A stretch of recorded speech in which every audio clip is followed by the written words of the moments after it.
the armor affects how fast you walk. The more you use it, the more the durability is going to get used up. So you have to actually repair it.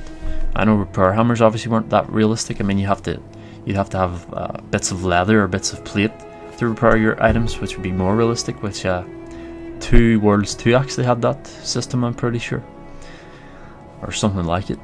That's a bit of a shame. No repair system, no durability, so you won't have to repair it. Bit of a shame. You can apply upgrades to your equipment, but I'm sure people will like that though. The fact that there's no durability, I'm sure a lot of people will like that, more casual players. You can apply upgrades to your equipment, so that's like what, enchantments, hopefully enchantments I mean, which you could do in Oblivion, which you had to go to the Mages Guild for, the Arcane District. There's a table, enchanting table.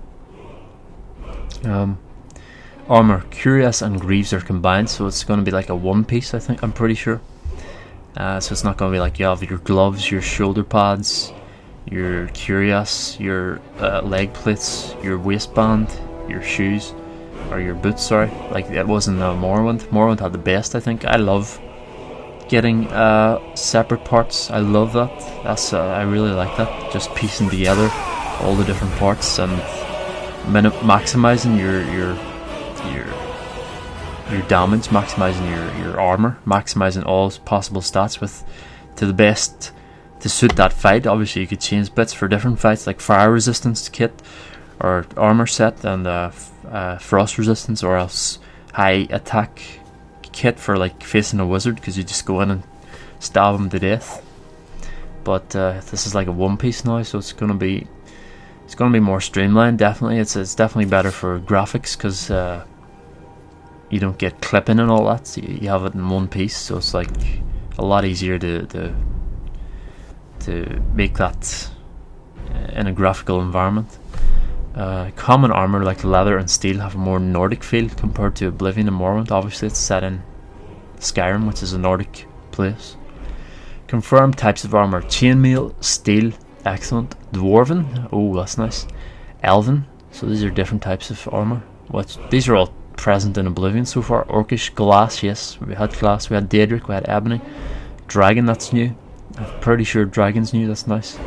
Leather, that's not new. Hide is new, we got hide now.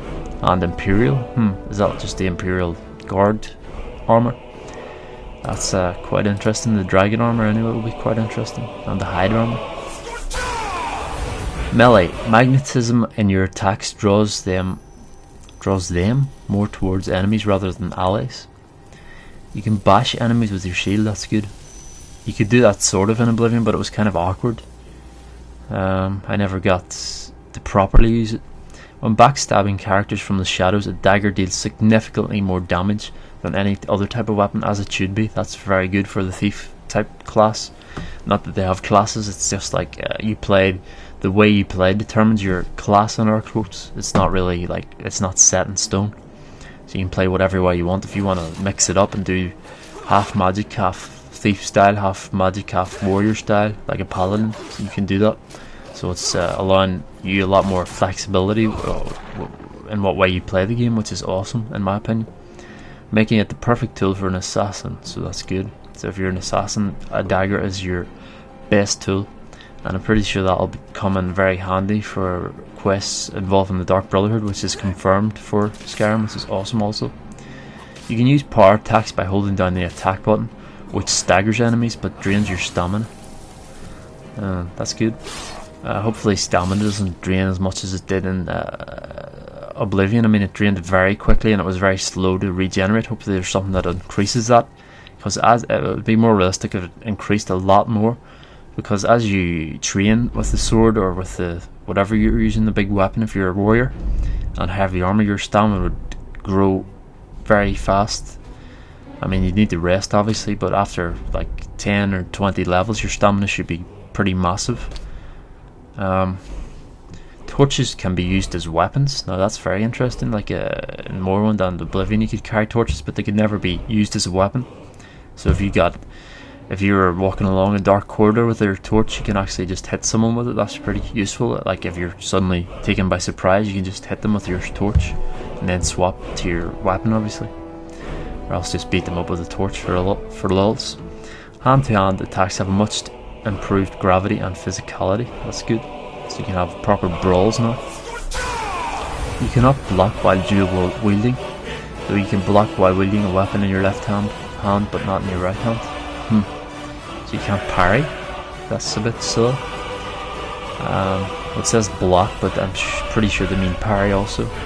Confirm type of weapons, because blocking involves a shield, not a sword. Confirm types of weapons. Parrying is with a shield, sword, sorry. Iron, steel, dwarven, orcish, glass, daedric, ebony, and a dragon. I'm pretty sure dragon must be the highest then, because that's a new type of weapon. All the rest were present in Oblivion. Where's silver? There's no silver. That's only confirmed though. I'm pretty sure they will have silver.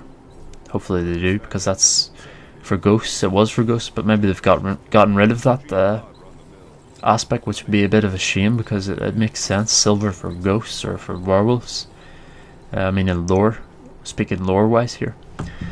Archery ranged combat has been significantly improved. The damage the bow deals while making the draw time longer, so the damage of the bow has been increased, but the draw time is longer, which is more realistic, I guess.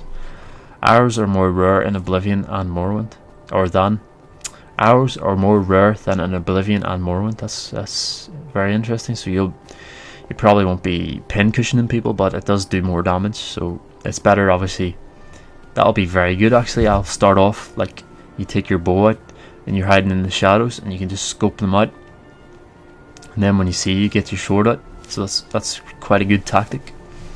I'll probably be doing that in Skyrim. Magic, 5 magic skills: destruction, alteration, conjuration, restoration, and illusion.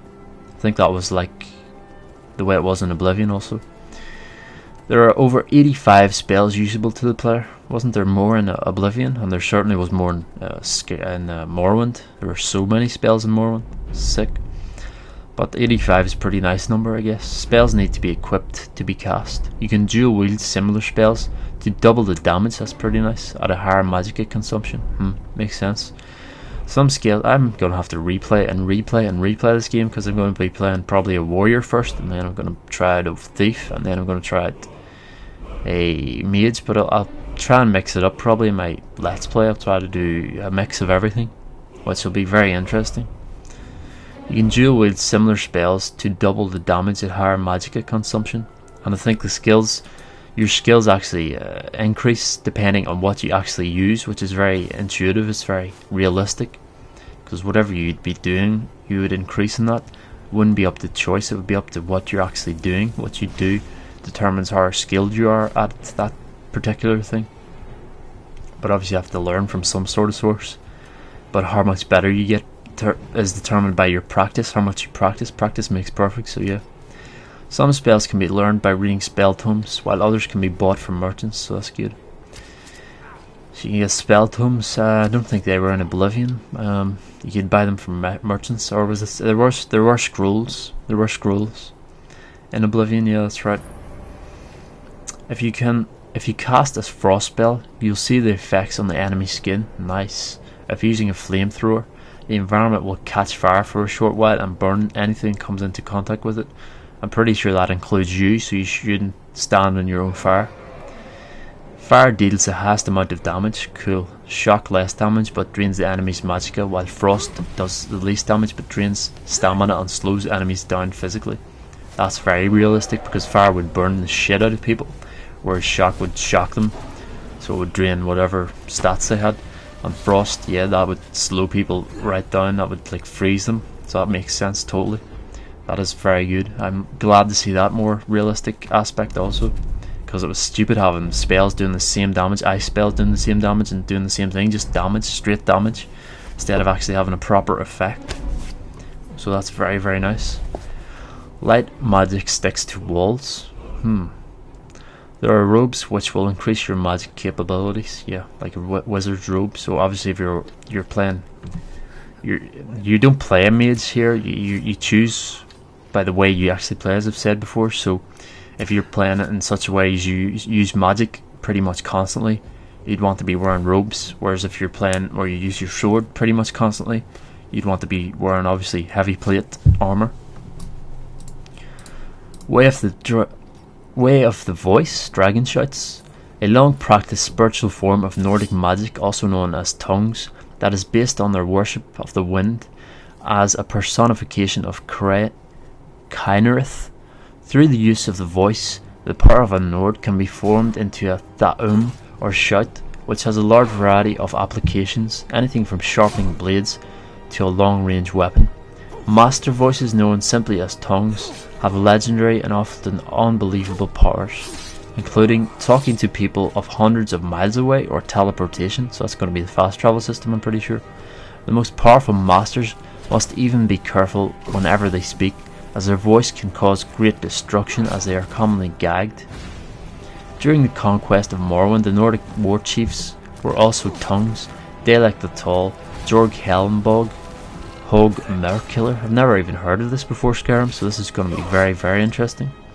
The proper Nordic lore of Elder Scrolls, I mean. So that's going to be very interesting. They needed no typical siege weapons when attacking a city, as they merely used the voice to break down the city gate and allow their armies to storm in.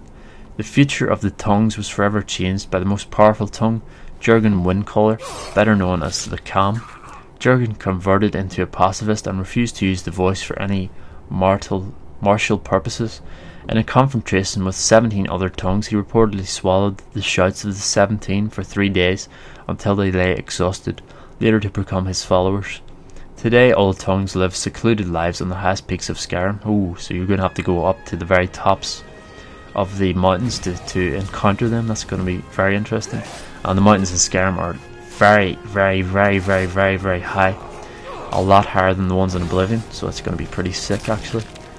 And all the best stuff is apparently at the top of the mountains. All the past level mobs is at the top of the mountain, so I'm guessing that's where the main story might culminate. In tough conditions and contemplation, and have only spoken to announce the destiny of the great Tiber Septim, who later created an imperial college of the voice of Markta, returning the voice to the art of warfare. Those known as Dovahkiin, Dragonborn, can use a type of magic known as Dragon Shouts. Dragon Shouts are spoken in the dragon language and can manipulate dragons in a variety of unknown ways. So you can actually control dragons probably, that's pretty awesome. As well as performing other kinds of magic, also undocumented. So there's definitely going to be a lot to find out in this game, and a lot to learn. I mean, this is going to take a while for me to learn. I don't even know anything about these voices apart from what's being told here. It's going to be quite interesting to find out how they actually work, how they're implemented. I mean, I've seen somewhat of how it's implemented in the gameplay footage they showed where Todd Howard was talking about it. And there are 3 parts to it. It's up on the Bethesda YouTube page, you can see it. You'll be able to use dragon shouts. There are 20 different shouts, each with 3 levels of power. Wow. So I don't know how you're going to activate the 3 levels of power, but I'm guessing it looked like there were walls, so you have to discover these walls, and then you press some sort of button to activate it and take it on board into your soul or whatever. So you learn the word or something, and then you shout the word, and that's your word of power. Your dragon shout. It's going to be very interesting how that works. Is it like a spell? You cast a spell? Are you going to have to put it on your hotbar, like 1 to 10? Because there's going to be a lot.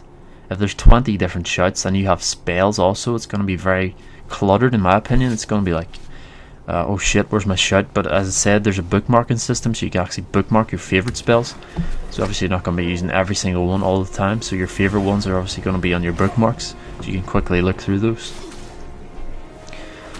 You first have to learn the word, form an ancient rune, then you need to absorb the soul of a dragon to be able to use it. So that's what it's all about. So you learn the word from an ancient rune, and then you have to like attack a dragon and absorb its soul to be able to use it. That's a pretty good system actually. That makes pretty much decent sense. It's like you're learning the word and then you absorb the soul of the dragon, so you fight the dragon, or one of the dragons that's floating about. There's loads of them floating about in Skyrim, I'm pretty sure. They're like up above you in the sky, and you just if you want to engage them, you just like fire an arrow at them and they come down and engage you. So that's going to be awesome again. One shout lets you slow down time, another lets you move stealthily close to an enemy in a mere instant, and one shout